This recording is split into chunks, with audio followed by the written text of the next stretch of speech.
Hi everybody, I am Ashley, and this is Apache. He's being shy right now, and he's also snoring, so I'm sorry if you can hear that. But the reason I'm making this video is I have been wanting to purchase a sailboat and travel and be a full-time cruiser uh, for as long as I can remember almost. I think ever since I saw Waterworld. So um, I'm just gonna start documenting things right now. I don't even have a YouTube channel yet as of filming this, but if I do get to the point where I make a lot of episodes and stuff, I know I'll be upset that I don't have some of the footage from before. So I'm gonna start documenting now, just in case I ever need this footage. So. Yeah, as I said, my name is Ashley. I've been wanting to sail and cruise for a very long time. Like I said, ever since I saw Waterworld, I've been very intrigued with being in a self-sufficient vessel that's isolated from everyone else. I think that's just such an intriguing idea. Um, I also used to, so we had this really creepy bathroom at my parents' house where there was like plastic, red plastic for the ceiling, and the lights were above the plastic. So if you turned the lights on, the whole bathroom, which was attached to a closet, turned red, and that was the one right off of my bedroom. So I used to go in there with the sailboat catalogs that they would send out every year of all these catamarans and monohulls, and I would sit in that bathroom with the red light and look at all the different floor plan layouts and just imagine that I was on one of those ships, sailing across an ocean, and who knows what else ran through my adventurous creative mind back then. But I also begged my parents to send me to Culver's, which is a boarding high school that focuses heavily on sailing. They couldn't afford it, they said, and didn't think that I was as committed to it as I thought that I was. And maybe they were right, but there's no doubt that I was interested in sailing. I also joined the Navy at 21 years old, and I actually got kicked out for smoking weed uh, not very long after I joined. So, another story for another day. And after that, I've just been working and everything. I am 34 years old now. I've been fortunate to have a lot of jobs that I think will transfer over well to owning a sailboat, such as welding and construction and carpentry, fabrication, management. All of these things I think will make a huge difference on my sailing adventures. Um, let's see what else. Can you tell I'm not used to doing this? I'm not used to being on camera and just talking to my tablet, so hopefully this is something I get better at as I document my experience and spend more time using this as kind of an electronic form of a journal or vlog. Let's see. So I actually have something here where I just kind of went back through my screenshots and kind of showed the progression of how I got to the point where I'm at now, where I'm very serious about purchasing a sailboat. I have the money saved. I'm ready to have a set income per month, as well as enough money to purchase an upgrade and repair a sailboat. So I'm going to play the short video now that just goes kind of through my screenshots and Google Photos over the last few years and shows the YouTubers I've watched and the things I've done as I've been kind of getting more and more serious about this trip. So here we go. Okay, hi everybody. So this is kind of just to take everybody back and see the timeline on when I kind of started really getting serious about wanting to go and make this adventure. So one of the first things I was able to find in my Google Photos was a screenshot of Sailing Solianis, which was one of the very first YouTubers that I watched to really get into seeing about the lifestyle and how frustrating and how much hard work it is. And they kind of had a different route. They started in the Great Lakes, I think, and went down the Mississippi and out into the Gulf. But yeah, they were great for me. I really enjoyed their channel. they were one of the first ones to really get me into making this dream a reality. So I hope they're doing well. Cottywomple was something that I first originally came up with as what I might possibly want to name my vessel. So I think it's the perfect name for a cruising vessel. Kind of fits in every way. As well as my boat is going to be a British boat if I end up getting the Moody 34. So it would definitely fit the vessel. Here is a screenshot I took of the Point Nemo. Just the idea of being out and, you know, in areas as desolate as this was just really intriguing to me. I doubt I'll ever sail through Point Nemo. Probably not that brave, but the concept of a place that far from land and that far from any human is very intriguing to me. This was a screenshot of a book that I read to send to a friend of mine who her and her husband sail.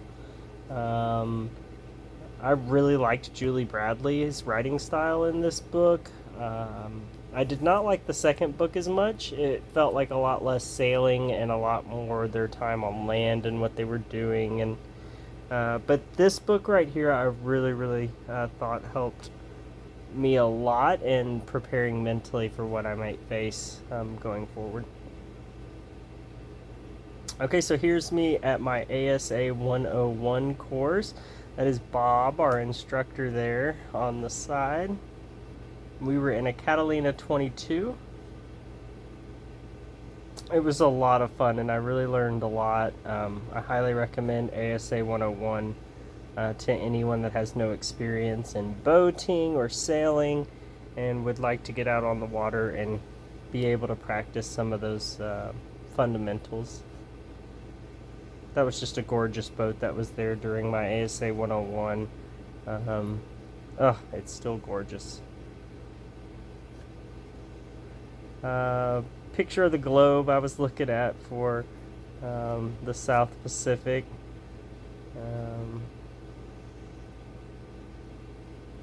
We'll see if I ever make it there.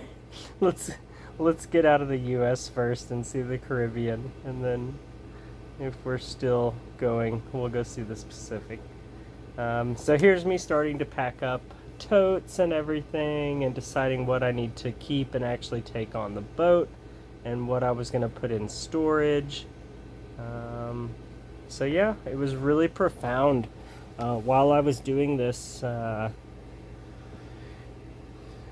it was just kind of emotional, you know, seeing these other people on YouTube sailing around the world and knowing that they had been right at this exact same point at some time where their house started to look empty and cluttered because they were getting rid of everything. I don't know. This was one of the first moments when I took this picture that I realized that this was actually happening, and I would be on a sailboat soon and starting to cruise around the world.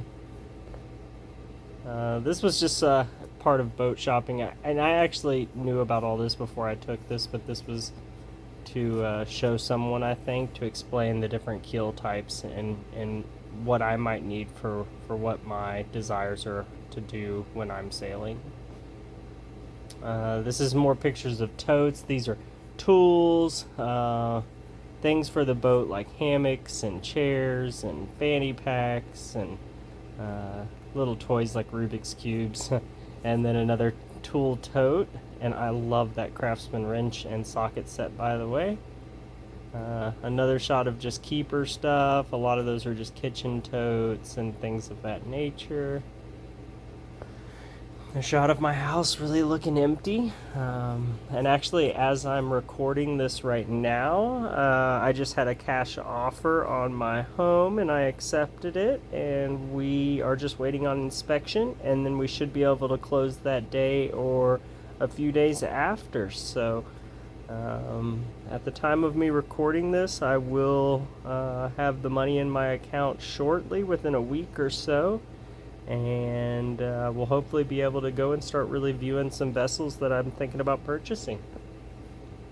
I had to put a picture in here to show that not only did I sacrifice items and things that I couldn't take on the boat, But my dog Apache had to sacrifice like 85% of his toys because he just had so many. He had enough to probably fill up the entire V berth, and we just don't have enough space for that.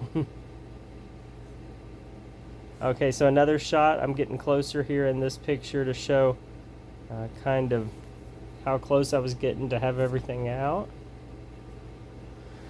And here is one of the last photos to get the very few last little things out. So I rented a U-Haul and moved everything, including Sylvie and Apache. They did so good, which bodes well for the sailboat, I think. They were troopers in the car. Sylvie seemed to have a good time, which was a shock. And then here's my mother's basement. And I know, all the stereotypes are coming out. I'm 34 living in my mom's basement. But it's for a good cause, so hopefully I won't be here too long. Hopefully we'll find the boat that wins my heart, and we can move out of here and on to our new home. So this was my last day of work. They got me a cake that says fair winds and following seas. They've been hearing me talk non-stop about sailboats and cruising for almost 3 years now. So anyone that's watching this update that was with me at Marshall's, huge shout out to all of you for putting up with me and supporting me and really encouraging me to go out and make this dream of mine come true. So I also tagged the whiteboard at work and made sure they knew that I was there. So, all right, well, I think that's all the pictures. Okay, so that kind of catches everybody up to where I am right now, which is in my mom's house. Just sold my house. I should be closing in the next like 5 or 6 days. And just to talk money very vaguely, I'm hoping to have around a $50,000 budget for the vessel, just the boat. I'll have separate funds to have as monthly costs and living money, as well as a safety net fund, emergency fund in case my motor goes out or something crazy and I'm halfway around the world, or I need to fly somewhere really fast, anything like that. So I'm trying to be as smart as possible about all of this and budget correctly and not try and get too expensive of a boat.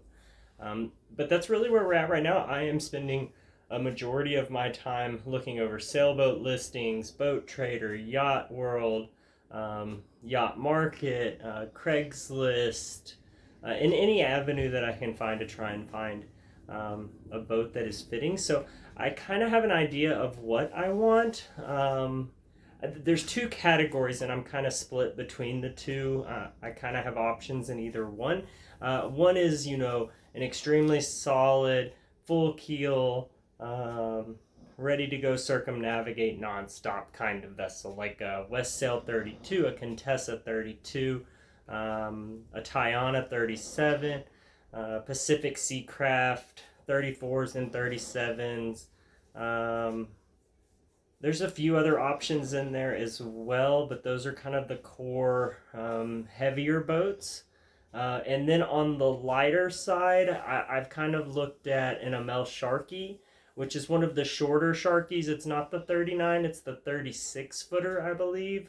And also, I'm very interested, probably the primary one that I'm interested in is not as durable. It doesn't have as high of a comfort ratio or a capsize formula or any of these things because it is a thin-keeled boat.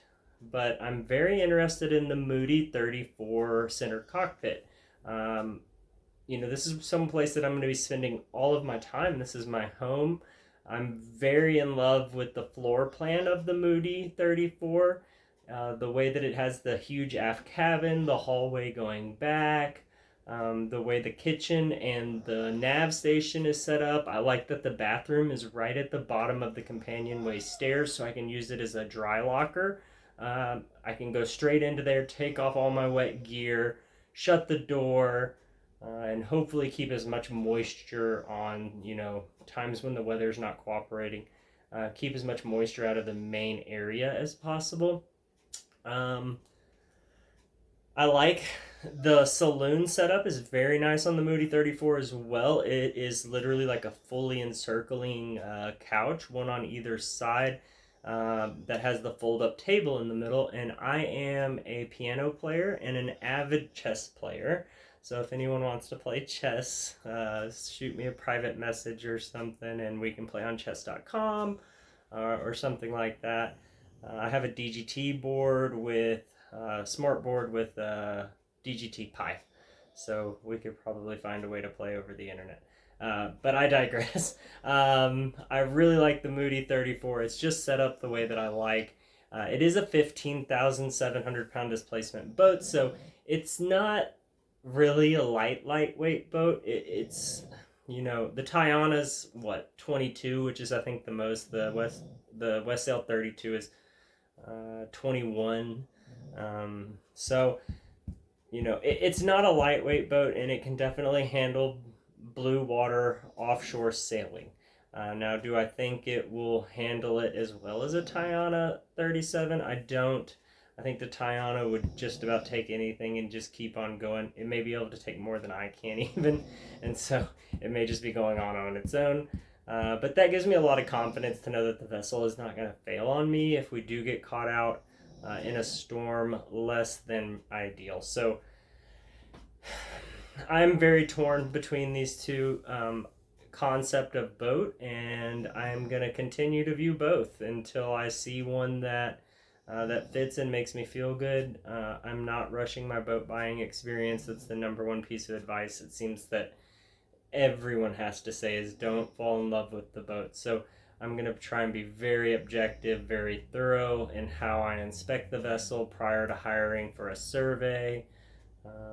I would rather spend a lot of money looking for boats and get the right boat than to get the wrong boat and spend a lot of money on the wrong boat. So that's where I'm at right now. The first boat that I am considering going to look at and inspect myself is in Oriental, North Carolina, and it is a 1985 Moody 34 center cockpit, which is a British boat.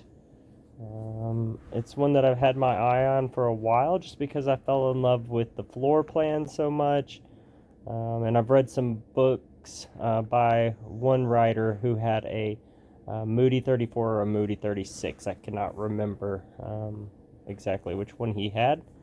But this is one that hit the market about a month ago, and I was really upset when I first hit the market because I thought for sure I was going to miss it. I knew we were still about a month and a half to 2 months before I would be able to have my money and be done with my job and be able to actually go view it. But it is still for sale as of right now, so I don't know if that's a good sign or a bad sign, because for the price, it seems just right. So we will see if I can still go and view it here in about a week's time. Then we might be able to see it in person. So here's the first picture of it.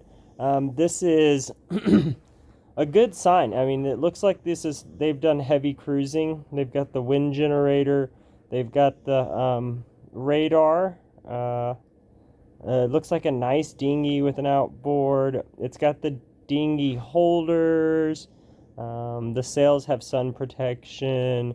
I just like that it looks used. Like, it looks like they were having fun on the boat. They got into a routine. They had it set up the way they wanted.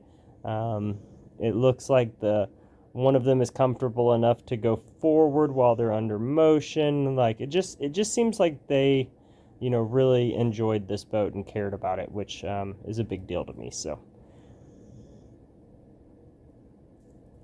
Okay, there we go.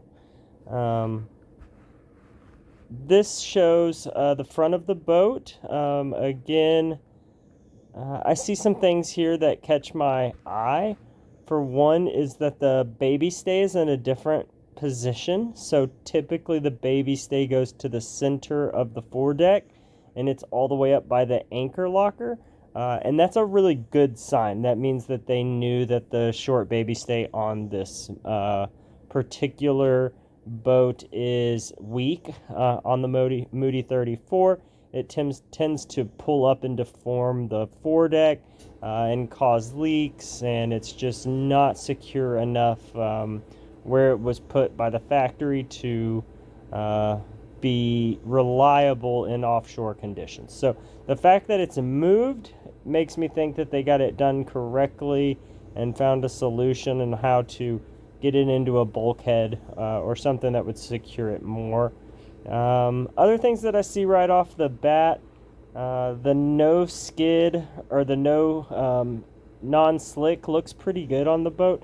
The rolling furler doesn't necessarily look great, but it doesn't look terrible. It looks like they have 2 anchors, and the mast and everything from here looks pretty good. Now, I've seen some of the other photos, and it actually does look up close, but from here, even it looks pretty good. So, okay.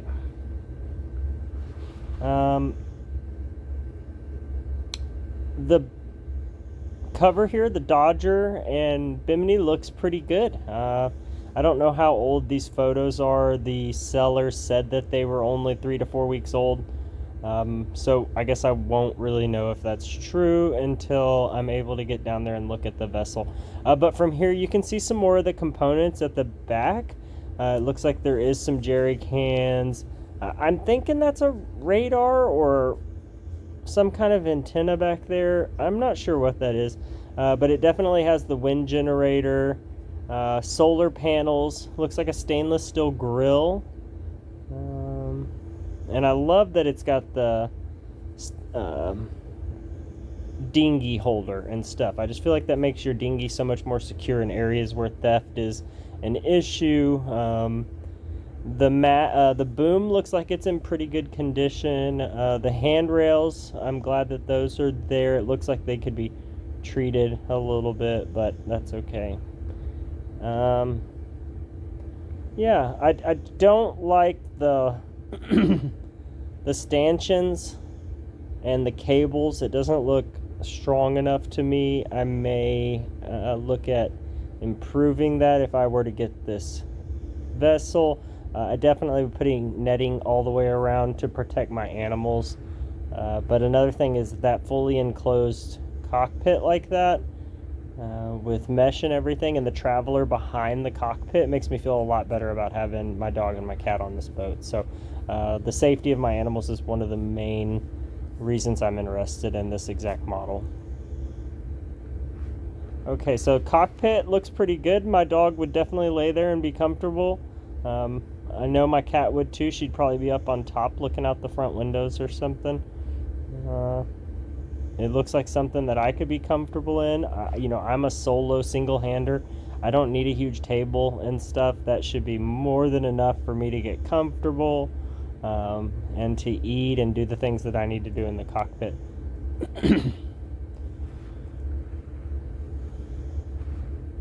So this shows the interior a bit, just looking down from the companionway stairs.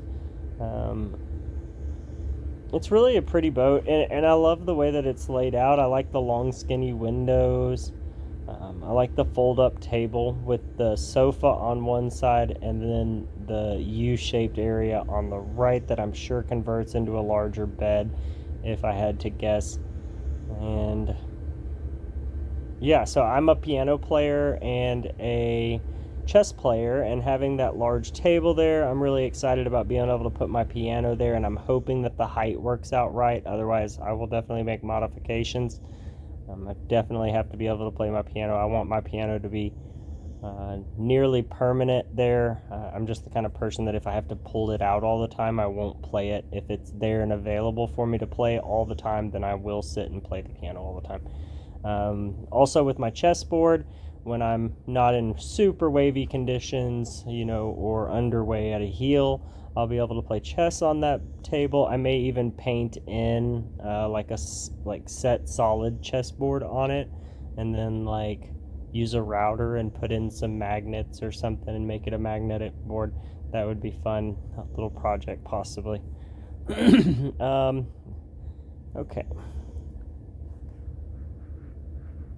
The electrical board is actually super simple. It has room for so much more, and it has just the minimum, it looks like. So, some people may look at that as a negative and say, hey, there's less electronics than these other boats. And, I actually kind of see this as a positive because of all the YouTubers and anecdotes and just people I've read and friends. The electrical systems on a lot of these boats were done in the 90s and stuff, redone, and they're just not done correctly. Like, I mean, all the time I see it on YouTube and stuff where these boats are just wired like crazy. So the fact that there's less is maybe a good thing, since I do want to have a very strong electrical boat set up correctly. It may be best that I just start, from something like this and make it myself. Bathroom and shower and sink. It looks pretty nice. I don't like that it's a pumping toilet. I would rather have a composting. I will probably change that out because I've never seen anyone with that toilet where it didn't break like consistently. So I've just seen everyone have such bad experiences with those. I just don't even want to deal with it. I'll probably shell out for a composting toilet right off the bat, even before it breaks. View from the kitchen. It looks like the ceiling panels are in decent shape. I think those are original lighting, but I'm not 100% sure about that. It's got a nice fan there, it looks like. And yeah, it's just I like the way the boat looks. There's another view of the bathroom from further back, kind of shows where it's located in the behind the nav station there. Here's the large aft cabin. This is probably where I'm going to try and set up my dog's restroom for when we are underway. I will say I'm not a huge fan of what I see here. It looks like it's been very wet. So I don't know if the hatch above them was leaking really bad or if that's from moisture. Yeah, I won't know until I get there, but that's something I'm absolutely going to check out. I'm going to be looking all around this aft cabin to look for any water damage, because that looks pretty substantial. So I'm definitely worried about that spot there. But it's a beautiful aft cabin. If I have someone come visit, I can make them very comfortable. Even if we're underway, they're in the back of the boat. They've got all this space. They're not going to feel closed in. They have dressers and places to put their belongings, and it's just a great aft cabin. As opposed to the center cockpit boats that don't connect with a hallway, it does not make any sense to me. I would rather have my entire vessel connected than have to go down in a separate companionway. To each their own, of course. I'm sure there's other people that feel differently than I do. One other option that I've considered is if I end up getting on this boat and continue to solo and single hand, I could possibly turn this into a workshop in the back of the boat at some point. Being so close to the engine and having so much space, I could really put a lot of tool storage, and possibly even like a workbench with a vise, and just a way to make my life a little easier to constantly be doing projects, because when it boils down to it, right, that's what cruising is doing boat projects in exotic places. And I'm fully aware that I'm going to be doing a lot of work on any boat that I get, so having a workshop like that would be phenomenal. Here's a view of the nav station and the companionway and the bathroom. I love the layout here and how the bathroom is so close to the companionway, so I can use it as a wet locker. It just really is a great setup. Come straight down, straight into the bathroom, take off all my soaking wet gear, hang it up in there, shut the door. It's all going to drain out and down to the bilge or wherever, or out of the boat, and it's just a great setup. I really like it. Okay, so this shows the hallway there to the aft cabin and shows the galley. It also seems like it has a little heater there, so that's definitely a plus. If it does have a working propane heater, that would be great. But I love the L-shaped kitchen. how it drops down a little lower and stuff. It makes that boat feel like more of an apartment, I feel. Whereas most monohulls struggle to get away from feeling like they're all one room with just a little V-berth at the front. I feel like this one really separates it. So if I end up sailing with someone else, I feel like we're going to be much more able to get away from each other and have our own private spaces and things of that nature, which is just a huge advantage in spending that much time in such tight quarters with someone. It also looks like the icebox or refrigerator is extremely insulated, so it looks very, very thick, which is definitely a good sign.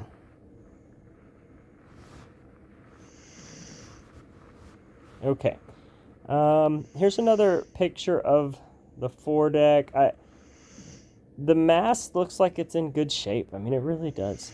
That forward hatch there. And see, if you look here, you can see the old baby stay just in front of, or just at the rear of that hatch.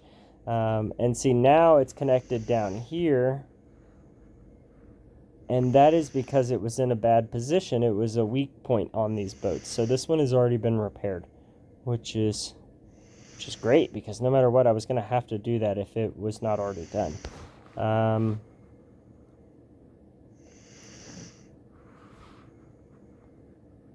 Hopefully it comes with the fenders and both anchors and all that, but I'll probably upgrade to a Mantis or a Rockna or something really heavy duty so I can sleep a little more sound.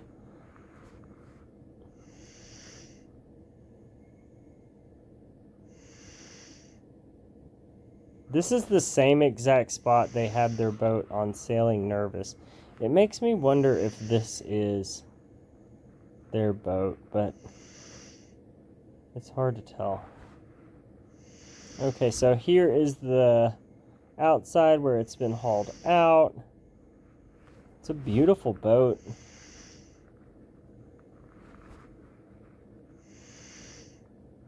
Skeg hung rudder, not a full skeg, but that's okay. Some more of the components back here, the tanks, the solar panels. Yeah, and I still don't know what that is. I don't know if that's radar or what, but the cockpit, I love how it's all screened in. It's so much safer for my animals. It's still a very steep companionway, so I will definitely have to consider how to modify this, possibly so that my dog can get in and out easier. I may just do like a little ramp that goes to the kitchen sink. I don't know. I'll have to wait until I'm in there and can really figure it out. But he definitely can't go up and down that. Keel bolts look great, but they look like they were just cleaned before this picture. So I don't know if they were just cleaned and just painted. It's hard to tell. So we could have just wire brushed them, painted over them with some spray paint, and it would be hard to tell if they had a lot of damage or not. So I'm not sure if I like how new and fresh that looks. I'll have to talk to the owner and see what I feel.